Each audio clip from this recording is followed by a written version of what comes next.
What's up, guys? It's me, Alexander Jarvis, coming at you for the e-commerce financial model. This is the 9th video, and we'll be going through the marketing section of the sheets. This is quite a chunky video. Rather than just stripping them into 4 different videos, I'm just going to put them into one. I've actually recorded, I guess, possibly more detailed videos for a SaaS model before, which I'll share a link where you're going to find this so you can look at them if you want to get into more finicky details. But this is going to be really important. So let's deal with this conceptually so you understand what's happening here, which I've already addressed before. But the general logic of the model is we generate traffic. People then register with their emails on the site to potentially then become customers, in which case you generate revenue. Less through your cost will generate your profit. So the marketing is the top end of that, which is traffic generation. The traffic generation is coming from your paid and organic, your email, and your blog and social sheets. These traffic units will all come in, and then you have the option to then, well, the ability to then convert that traffic into registrations on your site.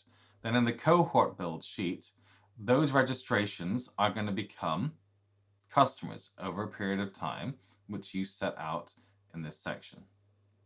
Okay, so paid organic, email, blog and social, they're all going to filter into this marketing sheet here. So the link options you see, paid, blog and promotions, email, social, organic. Your paid is your typical, like doing Google SEM or Bing, haha.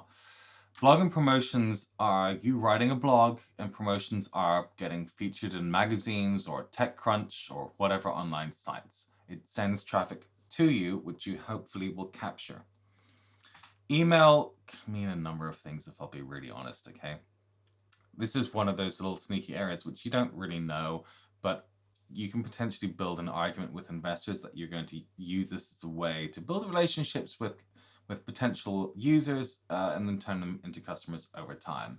It can be fitting in between different phases where you multi-channel attribution. So you get paid traffic coming in. Maybe they read another blog over time. They see you in social media, they sign up for an email sequence, and over time, they decide to register and then become a customer. So it's sort of like an intermediary thing, the way I think in my head.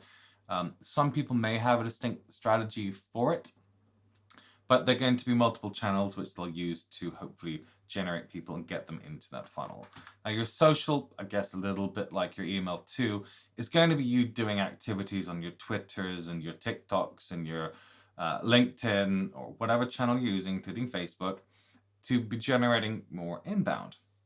And finally, organic, which is just you do SEO and people discover you. They go direct. This might be in your Google Analytics, and they sign up. And you may assume that potentially between paid and all these other channels, that if people have built a relationship with you, they might have a higher conversion profile than people who you just paid.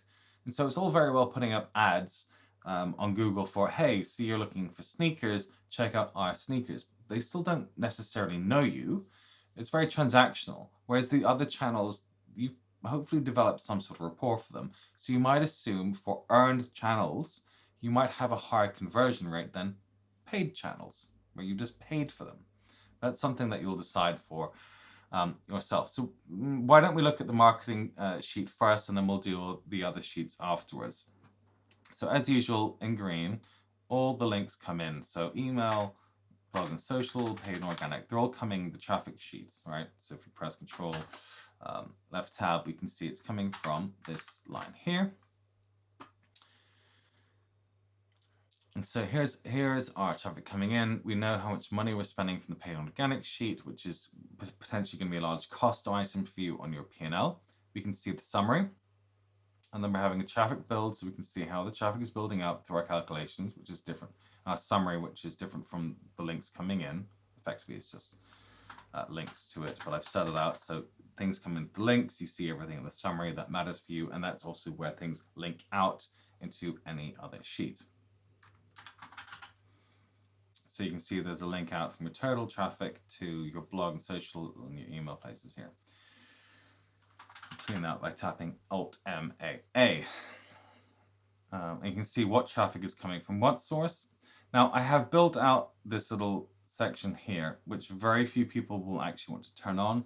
It's potentially only if you have an incredibly viral product and you're worried that at a certain point your conversion rates are going to go down because you may be targeting people who've already purchased for you because it's just become highly popular. I know at least one example of where this has happened. It's there. It's by default turned off to no, but you can turn it on to yes by changing to here. And what it basically just says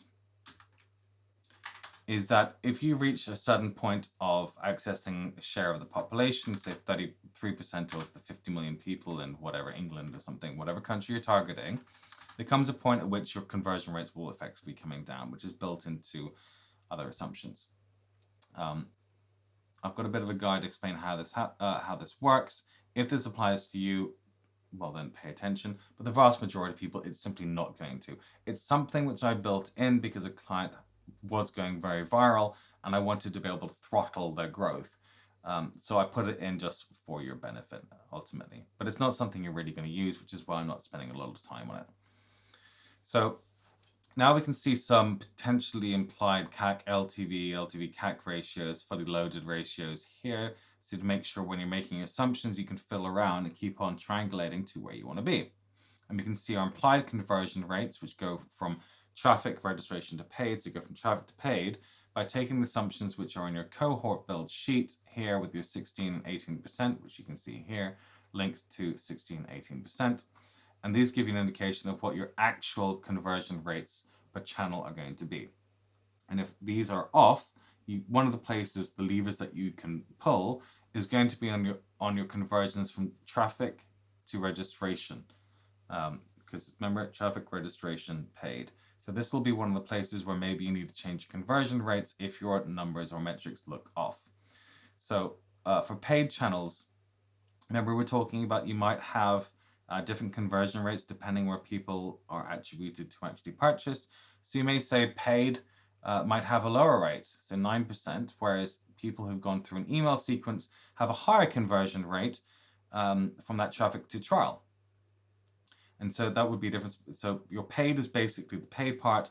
All the other parts, blogs, email, social, organics, are going to be earned.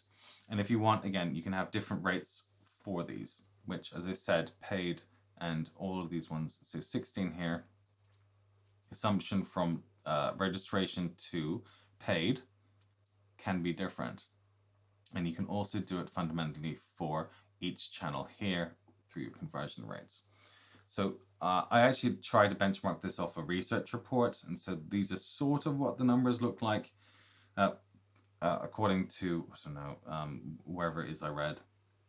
But obviously these need to be your numbers. You need to own them and change them to whatever makes sense for you. So if you are doing all these channels, great. If you're not doing them, you just turn them off.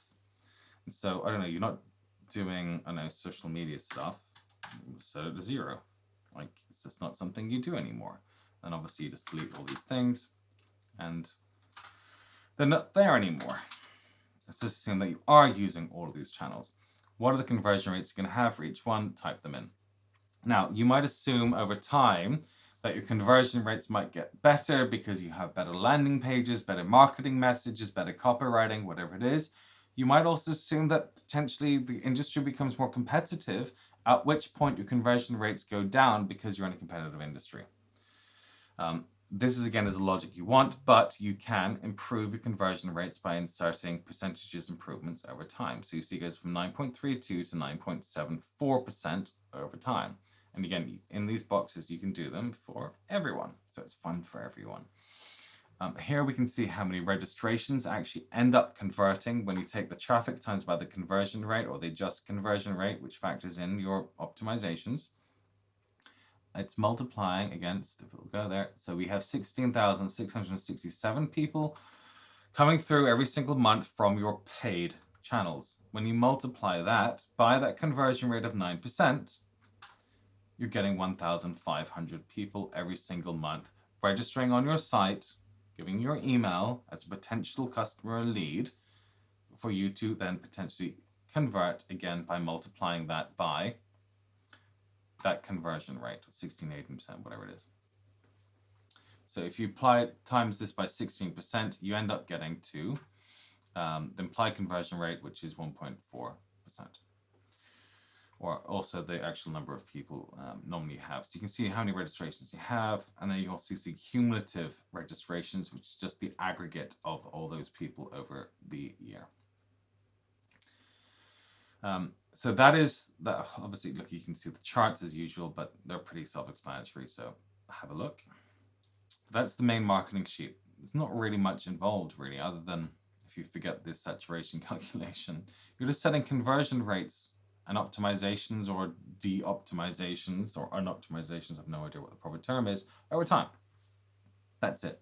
Okay. And this is one of those things where you can put in numbers where you think seems reasonable. You can see what the conversion rates are and how much revenue you're generating, what your ratios are, and maybe it's something that you might want to then fiddle around with. Or unless you have experience, you know exactly what it is, then that's what reality is. So let's deal with paid and organic, because typically it's important for everyone. The organic section is about as easy as you can possibly do. There's 3 rows, right? One of them is an FYI. So how many people are currently going to your site organically, looking at Google Analytics every single day? So our starting point is, I don't know, we have, let's say equals 30 days in a month, and we have 1,000 people coming to our site every day on average recently.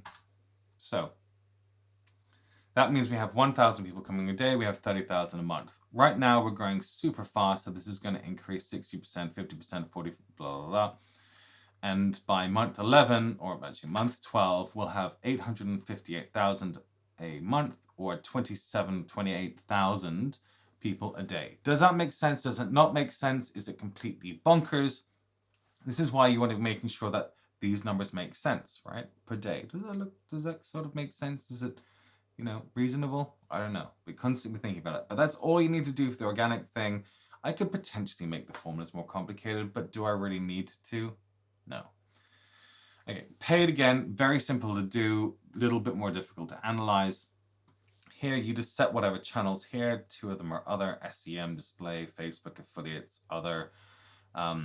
You can call it Google, Bing, LinkedIn, whatever you want. You type in the names. Here is the dollars you're going to spend per month. Typically what I would do is say, if I want to spend $1 million a year or $1.2 million a year, that is $100,000 a month. Now you may actually want to scale that over time. So you start with 20 and then you end up with, say, 150 a month. That's the logic you need to be doing. And that was covered in video 2 when we talk about how to approach this model. All right, start thinking about what is your model, what is it you want your model to do. So when it comes to putting the numbers, you're not just sort of doing stuff. There's logic in terms of what it is that you're doing. Especially if you're early stage, what your main focus needs to be is having a clear plan on the next 12 to 18 months. Everything after, maybe you just keep it consistent, pair it up, but it's something you'll have to figure out. So you just type in how much money you're spending by channel. So here we'll start out doing our SEM in month 1 because we're already doing it. Month 8, we're going to start doing display. Month 12, we're doing Facebook. Month 13, we're doing affiliates, and then we're not doing any other because you don't want to fill it in. But you can if you want. You could say, I'm going to spend $6,000 here. You don't even need to spend it every single month. You can say every 12 months or something, I'm going to spend $6,000 in some sort of channel. But that's up to you. Now this is attributable. This is going to be generating traffic which you can actually track. If you want to stick in some other expenses, which is like going to parties, going to events, going to whatever it is, the collateral material that you're making, branding and stuff, it's not attributable. You can't specifically tie it to traffic that's coming out. It's just latent spend, which is out in the ether, but hopefully it does something good. So for that, you just type in whatever number you want. It's not going to generate any more traffic. It's just basically going to end up as a cost item on your P&L as a marketing expense. But no new customers are attributably specifically coming from it. Now, the only thing that really matters is what your CPCs. So you're going to spend money on traffic, on a channel. So you're going to spend money on, say, SEM, Google Ads. Spend $1,000. If you have a CPC of $1, then you get 1,000 clicks. If you spend $100,000 a month and you have a CPC of $50, quickly do the math. All right, so we have similarly numbers here about seeing what your ratios are, what the implied conversion rates are. So you can play around with these things to make sure they're making sense, especially if something like your paid channels are going to be important for you. That will be something that you'll be making sure makes sense. But you're just going to type in what your CPCs are here per click. 60 cents, 50 cents, 45 cents. Maybe it changes over time. But bear in mind, as you spend more money, you're going to be limited by search volume. And so normally your CPCs are going to increase. They're not going to decrease. And since CPCs are a very important part, at least for paid, in terms of calculating your CAC, don't assume your CAC is just magically going to come down. What you probably want to assume is that this email and organic and blog and social shit is going to become more of a key driver for you, which is going to bring down your weighted average acquisition cost. So your paid may increase, but the other channels will hopefully become important and bring it down. You could also make an argument that whilst your CPCs may increase, your conversion rates will increase as you build a better brand and engagement, have testimonials and all those other things. And so that's why, again, as I've been explaining, you can change these numbers whenever you want. But for simplicity, I just build a basic formula, which is equals this, the last row. Therefore, you can just go right, and everything is the same number forever, unless you just pick a box and then say, I don't know, here, it's going to 90 cents, at which point you can see that the average for the year is going to be 90 cents. This all generates traffic, which is going to feed into your marketing sheet. Okay, right up at the top under paid. So 28,667 is the paid part. That includes your organic part here. So 26,667. So for emails, as usual, we have in the sheet, you have the links coming in, and then we're going to have summaries, which is not very many because whilst it's a very complicated sheet, it's not that much that's really that important that you want to be tracking. There's lots of assumptions here. I recommend just reading this and following the logic because I don't really want to explain every single element of this, if I'll be really honest, because it's not that relevant. And if some of these sheets are very important to you, you're going to spend the time making sure that you understand how it works. Basically, what's going to happen in the email is that you're going to have an existing database or you're going to have a zero database of emails. If you do better segmenting of your user base, you can be sending different campaigns out to people and increase the number of campaigns to 2, 4, 5 over time. And therefore, you'll have a higher optimization through open rates and click-through rates. So if we then go through, once you build up how we think we're going to be growing out, we'll have a starting point, we'll have an optimization rates, which will increase depending on the number of campaigns and segmentations that we're doing. So you can see our open rates are increasing over the years. We'll have a click-through rate. So once they open an email, the number of clicks goes through, your CTOR is going to increase, so 3 to 8% over time. There's also a social element of here. So people are going to forward those emails to their friends. And hopefully they are then going to convert, which will hopefully generate more traffic for you. So it's a bit of a flywheel. And so once you generate that traffic, what is the actual sign up rate going to be for there? And then you get the net additions for your list. So go through all of this. If you understand email marketing, this shouldn't be overly complicated for you. And for most people, it's a kind of overkill. So if you can understand all this stuff properly, then you'll have an argument to have with your investors that this is some activities that you'll be doing in order to decrease your average acquisition cost of your customers. Now, the last sheet in this is your blog and social. Basically, you have a blog and you do social media stuff. I'll zoom in a little bit just in case you can see better. Link assumptions come in. We've got a summary which is going to link out. So blog traffic, social traffic, which goes again into here, right at the top, blog and social traffic. So blog and promotions, what are we going to do here? So we are going to get featured in premium, moderate, and niche places. So premium, so these premium, moderate, and niche places may get you more traffic, but they may actually convert at different rates. Okay. And so, maybe you say not that many people, relatively speaking, read TechCrunch, but actually that's actually your target audience. But you may get featured in the New York Times, which has a broader reach, but it's not really your target audience, in which case your conversion rates are going to be lower for them. So let's say you get into premium place at some point in the future in the time, which you can get 3-year, 28, 36. We're going to get 1,500 traffic from them. If we get into a niche little blog, I don't know, my site, whatever, you get 300 clicks through from that, from a niche one. So whenever you get featured, you're going to get traffic coming to you from them. And the same thing for moderate, which is, I don't know, however you define them. Again, if this is an activity that you're focused on, this is something you understand, right? But we're creating avatars for 3 people, average traffic coming through them. We're setting out when do we think we'll be featured? Do you have a PR plan? Is there a plan for when these are going to be happening? Luck is not a plan. Will these traffic change over time? I don't know. Just keep the same. It's probably the simplest thing to do.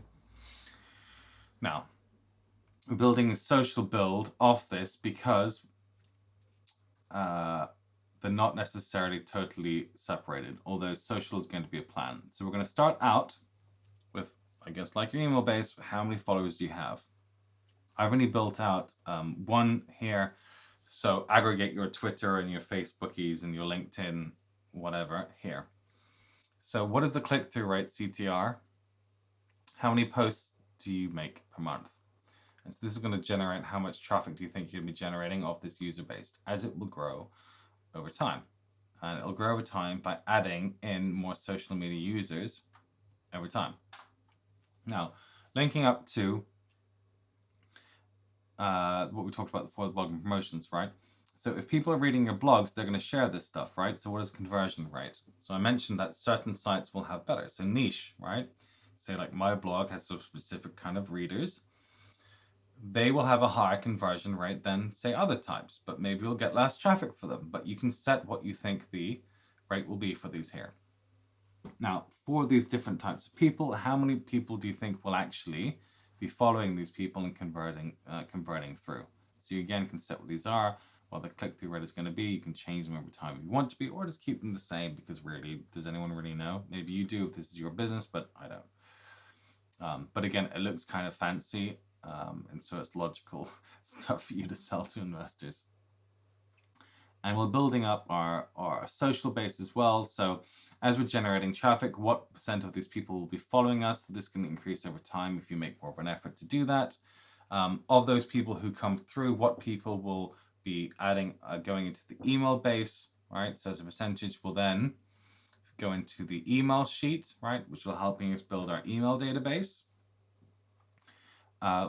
So our social reach will be increasing, and then those people will also be broadcasting to their network of people and ultimately keep building up the base of people. If this sounds a little bit complicated, it's because it is. And I had to figure out how to do this. So I've tried to account for all the first, second, maybe third order relations to this, and make it ideally as simple as possible to actually do. So all these sheets are linked together in a shape or form with a bit of an iteration, if I'll be honest here.